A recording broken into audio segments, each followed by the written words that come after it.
By Muhammadu Buhari. Part of my nation is underwater. Seasonal flooding is normal in Nigeria, but not like this.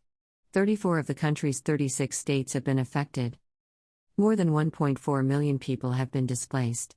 Together with drought-driven famine in the Horn of Africa, cascading wildfires across the north and wave upon wave of intensifying cyclones in the south, climate disasters in Africa form the backdrop to this year's UN Climate Change Conference, known as 27 Colombian pesos, in Egypt. Many of my peers are frustrated with Western hypocrisy and its inability to take responsibility. Governments have repeatedly failed to meet their commitments to the $100 billion Fund for Climate Adaptation and Mitigation in the Developing World, for the mess their own industries caused. According to the United Nations, Africa is the continent worst affected by climate change despite contributing the least to it. Even though the COP27's agenda notes the need for compensation for loss and damages, as distinct from adaptation and mitigation funding, that demand has mostly been met with silence in the West. Amid this simmering acrimony, I offer a few words of advice to Western negotiators at this year's 27 Colombian pesos. They should help the West avoid exacerbating what the UN Secretary-General has called a climate of mistrust enveloping our world. Some of the Global South's demands seem obvious, but experience of the recent past suggests they need to be reiterated. First, rich countries should direct a greater share of funding to developing nations' adaptation to the effects of climate change. Most financing currently flows toward mitigation projects, such as renewable energy projects, that reduce emissions.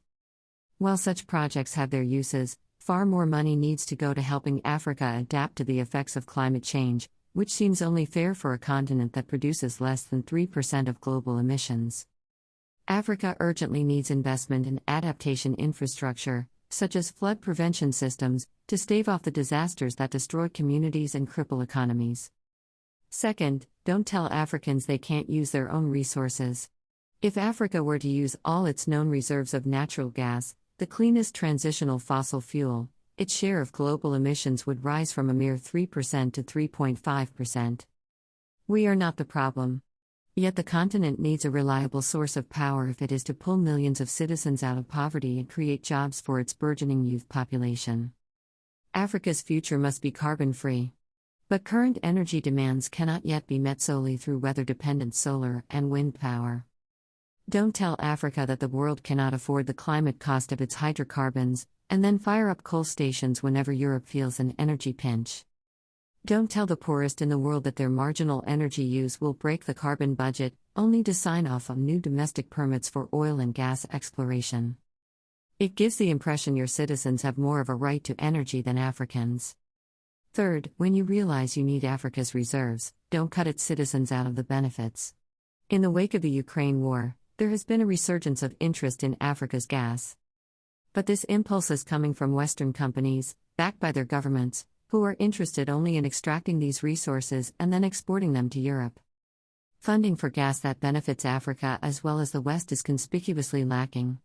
At last year's COP, Western governments and multilateral lenders pledged to stop all funding for overseas fossil fuel projects.